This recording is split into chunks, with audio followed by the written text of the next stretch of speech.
السلام علیکم every one, امید کرتی ہوں آپ تمام لوگ بالکل خیریت سے ہوں گے اور ایمان اور صحت کی سلامتی کے ساتھ اپنی زندگی گزار رہے ہوں گے اور اللہ تعالیٰ کا شکر بھی ادا کر رہے ہوں گے ان تمام نعمتوں کے لیے جو اس نے ہمیں عطا کی ہیں۔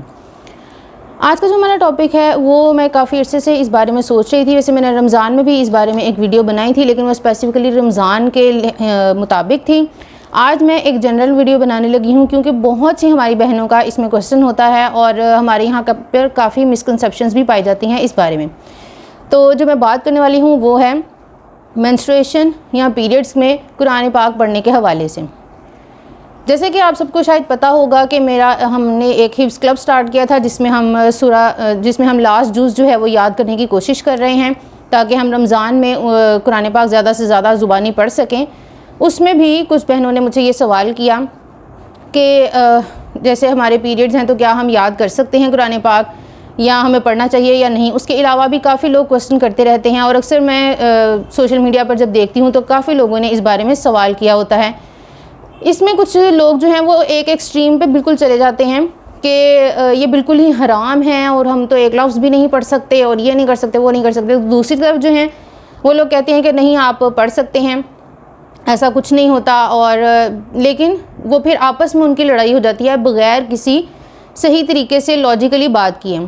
تو آج میں آپ لوگوں کو کچھ باتیں بتانے والی ہوں جس میں امید کرتی ہوں کہ آپ لوگوں کی یہ جو مسکنسیپشن ہے وہ تھوڑی سی اس سے دور ہو جائے گی۔ تو ہم سب سے پہلے دیکھتے ہیں کہ قرآن پاک اس حوالے سے کیا کہتا ہے۔ قرآن پاک میں اللہ تعالیٰ نے سورۃ بقرہ میں جو ہے وہ یہ بات اس بارے میں کی ہے، وہ اس طرح کے جو اس ٹائم کے جو یہودی تھے، آج کا تو مجھے پتہ نہیں ان لوگوں کا کیا کنسیپٹ ہے، لیکن تب جو یہودی تھے وہ جب عورتیں جو ہیں وہ اس پیریڈ سے گزر رہی ہوتی تھی تو وہ ان کو بالکل ہی الگ کر دیتے تھے، نہ ان کے ساتھ بیٹھ کر کھاتے تھے، نہ ان کو اپنے گھر میں بھی ایون کہ نہیں رکھنا چاہتے تھے۔ وہ ایک علیحدہ سا انہوں نے جگہ بنائی ہوتی تھی جہاں پر وہ عورتیں رہتی تھیں، جیسے کہ اکثر جو ہے وہ ہندو کلچر میں بھی ایسے ہوتا ہے، جو اب تو خیر نہیں ہوتا ہوگا موسٹلی، آئی ڈونٹ نو، لیکن پہلے جو ہے وہ ان کے گاؤں دیہات وغیرہ میں اسی طرح سے ہوتا تھا کہ اس ٹائم کے دوران ایک گاؤں سے تھوڑا سا ہٹ کے ایک چھوٹی سی جھونپڑی یا بلڈنگ ٹائپ بنی ہوتی تھی، اس میں ان کو چھوڑ دیا جاتا تھا کہ اتنے دنوں کے لیے وہ وہیں پر رہیں گی۔ یہودی بھی ایسے ہی کرتے تھے، یعنی وہ بالکل ہی عورتوں کو کٹ آف کر دیتے تھے۔ جبکہ دوسری طرف جو ہے وہ عیسائی تھے جو کسی بھی چیز میں کوئی لحاظ نہیں کرتے تھے، یعنی وہ سب کچھ جو ہے وہ کہتے تھے اس میں ایسا کوئی مسئلہ نہیں ہے، ایون کہ جو میاں بیوی کے آپس کے تعلقات ہوتے ہیں وہ اس چیز کو بھی ان دنوں میں نہیں رکتے تھے۔ اس بارے میں جو صحابہ تھے انہوں نے رسول اللہ صلی اللہ علیہ وسلم سے سوال کیا۔ اس سوال کو کوٹ کرتے ہوئے اللہ تعالیٰ قرآن پاک میں فرما رہے ہیں یسألونک عن المحیض، یعنی کہ آپ سے پوچھتے ہیں حیض کے بارے میں۔ حیض جو ہے وہ مینسٹریشن یا پیریڈز، یہ سب ایک ہی چیز کے نام ہیں۔ آگے سے اللہ تعالیٰ خود ہی جواب دے رہے ہیں کہ آپ ان کو کہیں قل ہوا اذن، یعنی اذن جو ہے وہ ہمارے یہاں موسٹلی جو ہے اس کو لیا جاتا ہے گندگی ناپاکی، لیکن جب آپ اس کو لٹرلی آپ اس کا میننگ دیکھیں تو جیسے اردو میں ایک لفظ ہے اذیت، اذیت یعنی کوئی تکلیف پہنچتی ہے تو ہم اس کے لیے بولتے ہیں یہ ہمیں اس چیز کی اذیت پہنچ رہی ہے۔ تو جو اذن ہے وہ اذیت جو وہ اسی اذن سے نکلا ہے، وہ اذن ہے کہ ایسی ناپاکی یا ایسی کوئی گندگی جس کے ساتھ تکلیف جڑی ہو۔ اب یہ ہم سب کو پتہ ہے، جو جتنی بھی تمام عورتیں ہیں یا جو ڈاکٹر حضرات ہیں ان کو بھی پتہ ہوتا ہے کہ بہت سی زیادہ تر جو خواتین ہیں ان کو ان دنوں میں کوئی نہ کوئی ایشو ہوتا ہے، کچھ کو کہیں پہ کریمپس ہوتے ہیں، کچھ کو کہیں پہ درد ہوتی ہے، کچھ کو کمر میں، کچھ کو پیٹ میں، اور کچھ کو کوئی نہ کوئی مسئلہ، یعنی ان دنوں میں یہ تکلیف سے گزرتی ہیں وہ عورتیں ساری کسی نہ کسی صورت میں۔ بہت کم ایسی ہوتی ہیں جن کو کوئی ایسا مسئلہ نہیں ہوتا، ایشو نہیں ہوتا کوئی بھی، لیکن موسٹلی جو عورتیں ہیں ان کو ایک تکلیف سے گزرنا پڑتا ہے اس پیریڈ میں، خاص طور پہ سٹارٹ کے 2-3 دن۔ وہ اللہ تعالیٰ نے اس چیز کو کوٹ کرتے ہوئے کہا کہ یہ ایک تکلیف دہ اذیت ہے، یعنی ایک تکلیف دہ ناپاکی ہے۔ اس کے آگے اللہ تعالیٰ فرما رہے ہیں اپنی عورتوں سے اس ٹائم میں اپنی عورتوں سے دور رہو۔ اب اس کا کیا مطلب ہے؟ اس کا مطلب یہ ہرگز نہیں ہے کہ ان کو یہودیوں کی طرح بالکل علیحدہ گھر سے نکال دو، یا اس کا مطلب یہ بھی نہیں ہے کہ عیسائیوں کی طرح اس زمانے کے، آج کل کے نہیں میں بات کری، اس زمانے کے عیسائیوں کی طرح آپ بالکل ہی جو ہے وہ کسی چیز میں لحاظ نہ کریں، ایسا نہیں ہے۔ اللہ تعالیٰ نے جو ہے وہ آگے ڈیٹیل سے بتا دیا کہ اس دوران آپ ان کے ساتھ، یہ احادیث میں ہمیں ملتا ہے کہ آپ ان کے ساتھ کھا پی سکتے ہیں، بیٹھ سکتے ہیں، ہر سب کچھ کر سکتے ہیں، لیکن ان کے ساتھ جو خاص ایک میاں بیوی کا رشتہ ہوتا ہے وہ آپ قائم نہیں کر سکتے ان دنوں میں۔ اس میں ایک انگلش جو ہیں آتھر ان کی پڑھ رہی تھی ٹرانسلیشن، انہوں نے یہ لکھا ہوا تھا کہ یہ جو اذن ہے یہ صرف عورت کے لیے نہیں یہ مرد کے لیے بھی اللہ تعالیٰ نے لکھا ہے، یعنی مطلب اس دوران اگر وہ کوئی ایسا رشتہ قائم کرتے ہیں تو وہ جو تکلیف مرد کے لیے بھی ہوگی، یعنی اس کو ایسی کوئی بیماری لگ سکتی ہے، کیونکہ یہ جو بلیڈنگ ہوتی ہے وہ ایک وہ ناپاک خون ہوتا ہے، اور اس میں جو ہے وہ مطلب بیکٹیریا، جرمز وغیرہ اس طرح کی چیزیں، اب میں پوری ڈیٹیل میں یعنی میڈیکلی آپ کو نہیں سمجھا رہی، میں صرف آپ کو ایک نارمل جنرل بات کر رہی ہوں کہ اس سے مرد کو بھی کوئی تکالیف پہنچ سکتی ہیں. تو اس وجہ سے انہوں نے اس انگلش ٹرانسلیشن میں لکھا ہوتا ہے کہ یہ اذیت مرد کے لیے بھی ہے، اس لیے اس ایسے ٹائم میں جو میاں بیوی کا رشتہ ہوتا ہے اس سے پرہیز کرنا چاہیے. اب یہ ہمیں ایک چیز مل گئی قرآن پاک میں، ٹھیک ہے. اس کے بعد ہم ایک اور جگہ پر قرآن پاک میں دیکھتے ہیں جہاں پر اللہ تعالیٰ نے فرمایا ہے کہ اس نہیں ہاتھ لگا، اس کو صرف جو ہے پاکیزہ لوگ ہاتھ لگاتے ہیں. اب اس میں یہ ہے کہ کیونکہ یہ ناپاکی ہے، اس دوران عورتیں جو ہے وہ قرآن پاک کو ہاتھ نہیں لگا سکتی. دو چیزیں ہمیں مل گئیں، قرآن پاک کو ہاتھ نہیں لگا سکتے اور میاں بیوی کا رشتہ نہیں قائم کر سکتے. اس کے بعد جب اب آ جاتے ہیں احادیث کی طرف. احادیث میں کیا ہے؟ احادیث میں جو ہے ہمیں مختلف احادیث ملتی ہیں. موسٹلی جو ہیں وہ ہماری جو ام المومنین ہیں ام عائشہ رضی اللہ عنہا ان سے ملتی ہیں، اور کچھ باقی دوسرے صحابہ سے بھی ملتی ہیں. تو عائشہ صدیقہ رضی اللہ عنہا ام المومنین، ہماری جو پوری تمام مومنین کی ماں ہیں، ان سے ہمیں 3-4 مطلب مختلف طرح کی احادیث تو زیادہ ہیں مطلب ان کی، لیکن مختلف طرح کی وہ ہیں. ایک میں ہے جس میں وہ فرماتی ہیں کہ جب میں اس حالت میں ہوتی تھی تو رسول اللہ صلی اللہ علیہ وسلم مسجد سے اپنا سر، کیونکہ آپ لوگوں کو پتہ ہی ہوگا کہ وہ مسجد نبوی کے ساتھ ہی تمام ام المومنین کے حجرے تھے، تو وہ حجرے سے رسول اللہ صلی اللہ علیہ وسلم اپنا سر جو ہے وہ کھڑکی سی بنی ہوگی کوئی، اس سے اپنا سر آگے کر دیتے تھے. تو عائشہ صدیقہ رضی اللہ عنہا رسول اللہ صلی اللہ علیہ وسلم کے سر میں تیل بھی لگا دیتی تھیں، کنگھی بھی کر دیتی تھیں. اس کا یہ مطلب ہے کہ اگر آپ عورتوں کے پاس بیٹھ رہے ہیں تو یا عورتیں جیسے آپ کے سر میں کوئی تیل لگا رہی ہیں یا آپ کا کوئی کام کر رہی ہیں تو اس سے آپ ناپاک نہیں ہو جاتے، اور نہ ہی یہ کوئی ایسی ناپاکی ہے کہ عورتیں آپ کو ہاتھ بھی نہیں لگا سکتی جس طرح سے اس وقت کے یہودی سمجھتے تھے. ایک اور حدیث میں آتا ہے کہ ام عائشہ رضی اللہ عنہا نے فرمایا کہ جب میں ایسی حالت میں ہوتی تھی اور ہم بیٹھ کر کھانا کھا رہے ہوتے تھے، یعنی عائشہ صدیقہ رضی اللہ عنہا اور رسول اللہ صلی اللہ علیہ وسلم، تو وہ کہتی ہیں کہ جس گلاس میں جس جگہ سے میں پانی پیتی تھی رسول اللہ صلی اللہ علیہ وسلم بھی اسی جگہ سے پانی پیتے تھے،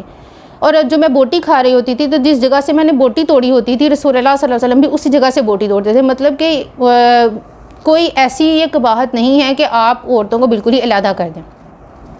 صرف آپ نے جو ایک میاں بیوی کا ایک خاص رشتہ ہوتا ہے وہ آپ قائم نہیں کر سکتے، اس کے علاوہ آپ ان کے ساتھ بیٹھ سکتے ہیں، بات کر سکتے ہیں، عورتیں گھر کے تمام کام کر سکتی ہیں، کھانا پکا سکتی ہیں،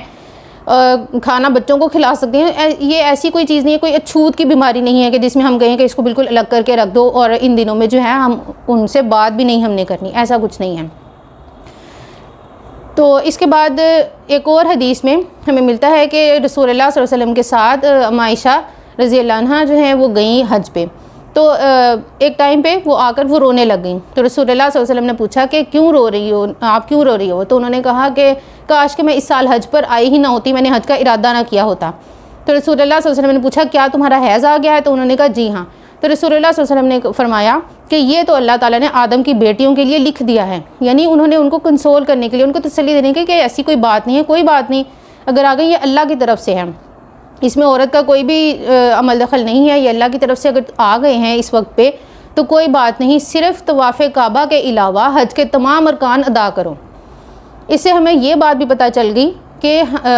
اس دوران مسجد کے اندر داخل نہیں ہو سکتے، کیونکہ خانہ کعبہ ایک مسجد ہے، آپ اس کے اندر داخل نہیں ہو سکتے. اس کے علاوہ حج کے تمام ارکان آپ کر سکتی ہیں. مسجد کے اندر داخل نہ ہونے کا ہمیں ایک اور حدیث سے بھی پتہ چلتا ہے جس میں رسول اللہ صلی اللہ علیہ وسلم نے عورتوں کو ترغیب دیتے ہوئے کہ وہ عیدین کی نماز پڑھنے ضرور آیا کریں. اس میں انہوں نے فرمایا کہ یہ میں آپ کو مفہوم بتا رہی ہوں حدیث کا، کہ رسول اللہ صلی اللہ علیہ وسلم نے فرمایا کہ عورتیں جو ہیں وہ عید کی نماز کے لیے عیدگاہ کی طرف ضرور آئیں، اور جو عورتیں حیض کی حالت میں ہیں وہ عیدگاہ سے یعنی جہاں نماز پڑھی جا رہی ہے اس سے تھوڑا ہٹ کے بیٹھ جائیں، لیکن آئیں ضرور، باہر ضرور نکلیں، خطبہ سنیں اور وہ عیدگاہ تک ضرور آئیں. ایون کہ اگر کسی ایک اس زمانے میں، کیونکہ ہمیں معلوم ہے کہ جو شروع میں جو مسلمان ہوئے تھے وہ موسٹلی غربا تھے، وہ صحابی اتنے امیر نہیں تھے، تو انہوں نے فرمایا کہ اگر کسی ایک عورت کے پاس چادر نہیں تو اس دوسری عورت کو چاہیے کہ اپنی بہن کو چادر یعنی اپنے ساتھ شیئر کروا دیں. یہ حدیث کا مفہوم تھا. یعنی اتنا انہوں نے زور دیا کہ عید گاہ تک ضرور آؤ، لیکن یہ اگر اس حالت میں ہیں تو جہاں نماز پڑھی جا رہی ہے، مطلب جو مسجد کا حصہ ہوگا جہاں نماز پڑھی جا رہی ہے، مسجد تو نہیں ہوتی، کھلے میں پڑھی جاتی ہے، تو جو نماز والا ایریا ہے وہاں پر نہیں بیٹھنا، آپ تھوڑا سا ہٹ کے بیٹھ جاؤ. اس سے بھی ہمیں یہ بات پتہ چلتی ہے کہ پیریڈز کے دوران ہم مسجد کے اندر انٹر نہیں ہو سکتے، خاص طور پر اس ایریا میں جہاں پر نماز پڑھی جاتی ہے، اس خاص ایریا میں ہم انٹر نہیں ہو سکتے. اب ہمیں یہ 3 چیزیں پتہ چل گئیں. اس کے بعد ہمارے اکثر مسکنسیپشن ہوتی ہے کہ ہم جائے نماز کو، تسبیح کو، مطلب جو چیزیں اس طرح پاک سمجھی جاتی ہیں ہم ان کو ہاتھ نہیں لگا سکتے. اس میں بھی عائشہ صدیقہ رضی اللہ عنہ کی ایک حدیث ہے، ان سے مروی ایک حدیث ہے کہ انہوں نے فرمایا کہ رسول اللہ صلی اللہ علیہ وسلم نے مجھے کہا کہ مجھے جائے نماز یا نماز کا کپڑا مجھے پکڑا دو. تو انہوں نے کہا کہ میں حیض سے ہوں، یعنی میرے پیریڈز ہیں، میں نہیں پکڑا سکتی. تو انہوں نے کہا کہ حیض تمہارے ہاتھوں میں نہیں ہے. اس کے بعد اب ہم ایک اور حدیث دیکھتے ہیں جو کہ کافی لمبی حدیث ہے، جس میں رسول اللہ صلی اللہ علیہ وسلم جو ہیں وہ عید کی نماز کے بعد عورتوں کا جو گروپ بیٹھا ہوا تھا، ظاہر ہے مرد الگ تھوڑے بیٹھتے تھے، عورتیں تھوڑی علیحدہ ہو کر، تو رسول اللہ صلی اللہ علیہ وسلم جب عورتوں کے گروپ کے پاس سے گزر رہے تھے تو انہوں نے کہا کہ تم زیادہ سے زیادہ صدقہ دیا کرو کیونکہ میں نے جہنم میں تمہاری اطاعت بہت زیادہ دیکھی ہے. اس پر عورتوں نے پوچھا کہ اس کی کیا وجہ ہے، تو وہ کافی لمبی ایک حدیث ہے جس کے اینڈ پہ جا کر رسول اللہ صلی اللہ علیہ وسلم نے فرمایا کہ کیا یہ ایسا نہیں ہے کہ تم حیض کی حالت میں نماز نہیں پڑھ سکتی اور روزہ نہیں رکھ سکتی. تو عورتوں نے آگے کہا جی ہاں ایسا ہی ہے. تو اب یہاں پر دیکھیں کہ اگر قرآن پاک پڑھنا منع ہوتا تو رسول اللہ صلی اللہ علیہ وسلم اسی وقت جو ہے ان کو یہ بھی فرماتے کہ کیا نماز پڑھنا، روزہ رکھنا، قرآن پڑھنا تمہارے لیے منع نہیں؟ تو عورتیں ظاہرہ کہتی کہ جی ہاں، لیکن انہوں نے ایسا نہیں کہا. اب یہ 4 چیزیں ہو گئی ہیں، 5 سوری، کہ ہم نماز نہیں پڑھ سکتے، روزہ نہیں رکھ سکتے، قرآن پاک کو ہاتھ نہیں لگا سکتے، میاں بیوی کا آپس کا تعلق نہیں قائم کر سکتے، اور مسجد میں نہیں جا سکتے. یہ 5 چیزیں ہو گئی ہیں. اس کے علاوہ یہ سب ہمیں احادیث سے اور قرآن پاک سے مل گئیں. اب ہم اگر تھوڑا سا لاجیکلی سوچیں کہ اگر یعنی یہ اس زمانے میں بھی عورتوں کا حیض آتا تھا، اور یہ جیسے رسول اللہ صلی اللہ علیہ وسلم نے خود فرمایا کہ اللہ تعالیٰ نے یہ آدم کی بیٹیوں کے لیے لکھ دیا ہے، یعنی یہ اتنی اہم چیز ہے کہ ہر مہینے ہر عورت کے ساتھ یہ سین ہونا ہے، یہ پورا پروسیس اس نے گزرنا ہے. کوئی 1-2% ہوتی ہیں عورتیں جن کے ساتھ یہ نہیں ہوتا معاملہ، کوئی میڈیکل ریزن ہوتا ہے ان کا، لیکن موسٹلی جو ہے تقریباً تمام عورتیں ہی آپ سمجھیں کہ ان کو یہ اس پورے پروسیس سے گزرنا ہے. اس زمانے میں بھی گزرتی تھیں. اگر یہ چیز ہوتی کہ قرآن پاک نہیں پڑھ سکتے تو یقیناً اللہ تعالیٰ یا تو قرآن پاک پہ فرما دیتے اس چیز کو، یا پھر رسول اللہ صلی اللہ علیہ وسلم کے ذریعے احادیث کے ذریعے ہم تک یہ بات پہنچ جاتی. لیکن ایسا کچھ بھی نہیں ہے. ایک ضعیف سی حدیث ہے جس کو لے کر کہا جاتا ہے کہ رسول اللہ صلی اللہ علیہ وسلم نے فرمایا تھا کہ حالت حیض اور حالت جنوب میں قرآن نہ پڑھو،